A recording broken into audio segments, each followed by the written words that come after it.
Hörmətli tədbir iştirakçıları, dəyərli qonaqlar, xanımlar və cənablar.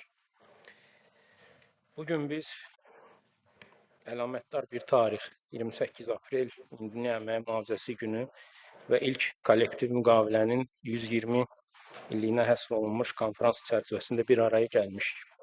Bu tədbir əmək mühafizəsi, təhlükəsiz iş şəraiti və əmək hüquqlarının qorunması sayəsində dövlət siyasətinin strateji prioritetlərini müzakirə etmək üçün mühüm platformadır. Azərbaycanda əhalinin sosial müdafiəsinin gücləndirilməsi, məşğul imkanlarının artırılması, əmək münasibətlərinin inkişafı, sosial sahədə xidmətlərin elektronlaşması, operativliyin və şəffaflığın təmin edilməsi istiqamətində ardıcıl islahatlar həyata keçirilir. Azərbaycan Respublikasının Prezidenti cənab İlham Əliyevin sosial sahədə apardığı məqsədyönlü siyasət nəticəsində 2018-2025-ci illər ərzində ölkəmizdə 5 böyük sosial islahat paketi həyata keçirilmişdir. Bu islahatların əlavə maliyyə tutumu 7,6 milyard manat olmaqla 4 milyon nəfəri əhatə etmişdir.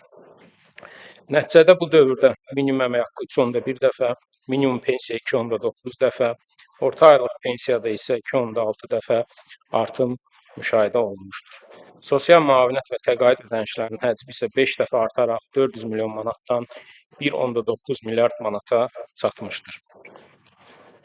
Əlavə olaraq, əmək bazarı ilə bağlı görülən tədbirlər nəticəsində əmək müqavilələrinin sayı 556 min və ya 42% artmış və bu artımın 90%-i özəl sektorun payına düşmüşdür.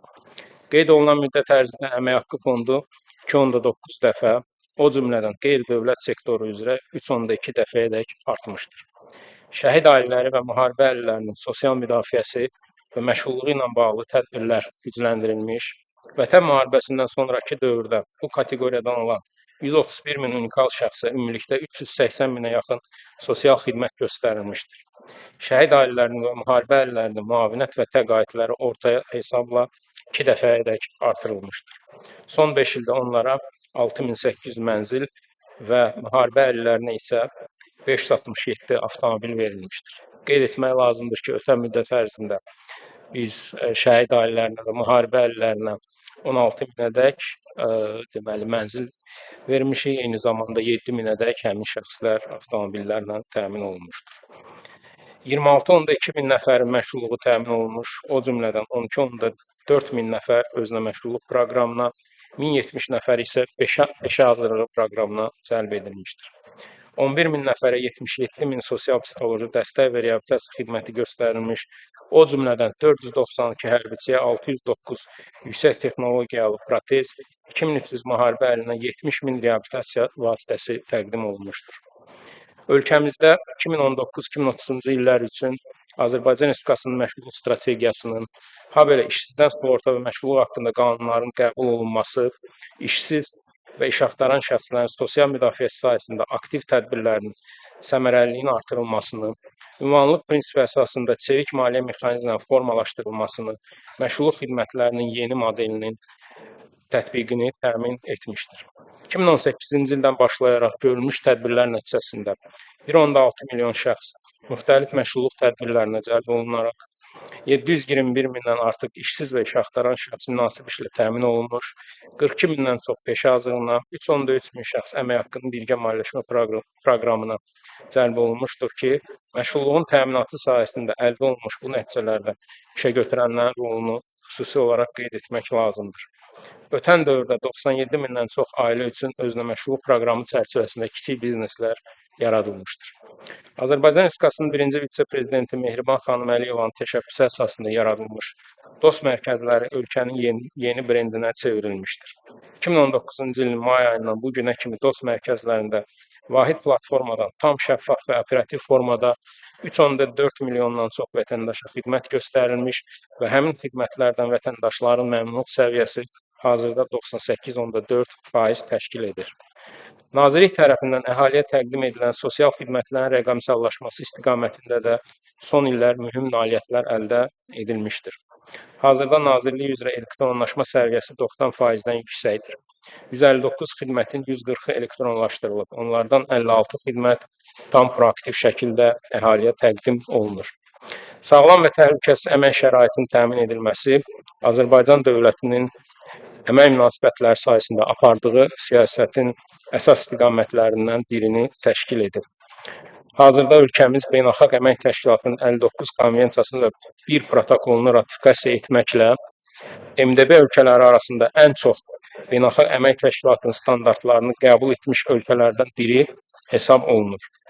Azərbaycan Respublikasının prezidenti cənab İlham Əliyevin cari ilin 14 aprel tarixində Beynəlxalq Əmək Təşkilatının baş direktoru Jilber Hungbonu qəbul etməsi isə əmək münasibətlərində beynəlxalq əməkdaşlığın yüksək səviyyədə davam etdiyini göstərir. Beynəlxalq Əmək Təşkilatı ilə əməkdaşlıq çərçivəsində sayca üçüncü olan layiqli əmək üzrə yeni ölkə proqramının layihəsi hazırlanmaqdadır və cari ildə həmin sənədin imzalanması nəzərdə tutulur. Azərbaycanın ötən il ev sahibliyi etdiyi COP29 konfransı çərçivəsində təqdim etdiyi ədalətli keçid pavilyonu ölkəmizin yaşıl iqtisadiyyata keçid prosesində sosial ədalət və işçilərin rifahını təmin etməyə verdiyi önəmin təzahürüdür. Qeyd etmək lazımdır ki, 2001-ci ildən başlayaraq Azərbaycan Respublikasının Nazirlər Kabineti, Azərbaycan Həmkarlar İttifaqı Konfederasiyası və Azərbaycan Respublikası Sahibkarlar, İşəgötürənlər Təşkilatları Milli Konfederasiyası arasında imzalanan və hər 2 il üçün sosial-iqtisadi və əmək münasibətləri üzrə razılaşmış mövqeləri, birgə fəaliyyətini və öhdəliklərini bəyan edən baş kollektiv saziş sosial tərəfdaşlıq sisteminin tərkib hissəsidir. Bununla yanaşı 2016-cı ildə müştərəkli təmsilçilik prinsipi əsasında təsis edilmiş sosial və iqtisadi məsələlər üzrə müştərəkli komissiya, hökumət, Həmkarlar İttifaqı və sahibkarlar, işəgötürənlər təşkilatları nümayəndələrindən ibarət olmaqla ölkədə sosial və iqtisadi məsələlərlə bağlı birgə qərarların qəbul edilməsi məqsədi ilə fəaliyyət göstərir. Onu da qeyd etmək lazımdır ki, Nazirlik tərəfindən əmək münasibətlərinin təkmilləşdirilməsi məqsədi ilə davamlı tədbirlər görülür. Hazırda əmək məcəlləsində 200-ə yaxın dəyişikliklər üzərində iş aparılır. Bu dəyişikliklər əsasən məsafədən işin tənzimlənməsi, saatlıq əmək haqqı sisteminin tətbiqi, bərabər dəyərli əməyə görə bərabər əmək haqqının ödənilməsi, ailə üzvləri olan işçilərə və qadınlara qarşı ayrı-seçkiliyin aradan qaldırılması ilə bağlı müddəaların təsbiti və sair məsələləri nəzərdə tutur. Əmək münasibətlərində rəqəmsal texnologiyanın tətbiqi sayəsində də mühüm nailiyyətlər əldə olunmuşdur. Əmək və məşğul alt sistemi üzərindən əmək müqavilələrinin elektron formada bağlanması prosesi uğurla tətbiq edilir. Hazırda alt sistemdə təxminən 1.6 milyondan artıq əmək müqaviləsi elektron formada bağlanmışdır ki, bu da mövcud müqavilələrin 87%-ni təşkil edir. Bu alt sistem sayəsində bədbəxt hadisələrə dair məlumatların vahid elektron platformada toplanır və risklər süni intellekt dəstəyi ilə analiz edilir. Bu, əməyin mühafizəsində qabaqlayıcı və proaktiv yanaşmanın əsas komponentlərindən biridir. Sistem imkan verir ki, istehsalatda bədbəxt hadisələrdən və peşə xəstəliklərindən icbari sığorta müqavilələri bağlamayan və minimum əmək haqqı məbləğindən aşağı məbləğdə əmək haqqı ödəyən işəgötürənləri müəyyən edib, onlar barəsində müvafiq maarifləndirmə, xəbərdarlıq və proaktiv nəzarət tədbirləri görək. İşğaldan azad edilmiş ərazilərimizdə yüksək sürətlə davam edən quruculuq və bərpa işləri çərçivəsində işçilərin sağlam və təhlükəsiz əməyini təmin etmək üçün mütəmadi maarifləndirmə tədbirləri həyata keçirilir. Proaktiv nəzarət tədbirləri nəticəsində isə işçilərlə 11 minə yaxın əmək müqaviləsinin bağlanmasına nail olunmuşdur. İş yerlərində baş verən bədbəxt hadisələrin qarşısının alınması üçün nəzarət mexanizmlərinin daha da təkmilləşdirilməsi və qabaqlayıcı tədbirlər sistemi şəklində tətbiqi də əsas prioritetlərimizdən biridir. Ötən il ərzində Dövlət Əmək Müvəffəqiyyətli Xidməti tərəfindən 23 mindən çox ərizə və şikayət araşdırılmışdır. 19.5 minə yaxın sorğu cavablandırılmışdır. 2024-cü ildə baş vermiş 2052 sayda bədbəxt hadisə araşdırılmış, istehsalatla bağlı olan 631 bədbəxt hadisənin tədqiqatı isə yekunlaşdırılmışdır. 2023-cü ildən fəaliyyətə başlayan Əmək Mühafizəsi Mərkəzi bu sayədə insanal potensialın gücləndirilməsində mühüm rol oynayır. Mərkəz iş yerlərinin attestasiyasının həyata keçirilməsi, maarifləndirici tədbirlərin təşkili və əməyin təhlükəsizliyi ilə bağlı mexanizmlərin tətbiqi sayəsində vacib funksiyaları icra edir. Eyni zamanda mərkəz işəgötürənlərlə müqavilə əsasında əməkdaşlıq edərək onlara peşəkar xidmətlər təqdim edir. ölkənin bütün regionlarında, xüsusilə işğaldan azad edilmiş ərazilərdə mütəmadi olaraq təşkil olunan təlimlər və maarifləndirmə tədbirləri əhalinin bu sahədə bilik və bacarıqlarının artırılmasına xidmət edir. Əməyin mühafizəsi üzrə normativ çərçivənin təkmilləşdirilməsi məqsədilə indiyədək 58 milli standart təsdiq edilmiş, əlavə olaraq 111 dövlət standartının hazırlanması istiqamətində isə işlər davam etdirilməkdədir. Eyni zamanda Dövlət Əmək Müfəttişliyi Xidməti tərəfindən dost müfəttiş layihəsi həyata keçirilir ki, bu da işə götürənlərə dəstəyin yeni bir müstəvidə göstərilməsidir. Belə ki, layihədə könüllü iştirak üçün müraciət edən işə götürənlər də əməyin mühafizəsi və elektron alt sistemlərdən istifadə, əmək qanunvericiliyinin tətbiqi və insan resurslarının idarə edilməsi üzrə ekspertlər tərəfindən diaqnostik qiymətləndirmələr aparılır, mövcud boşluqlar aşkar edilir, onların həlli üçün tövsiyələr verilir və müvafiq təlimlər təşkil olunur.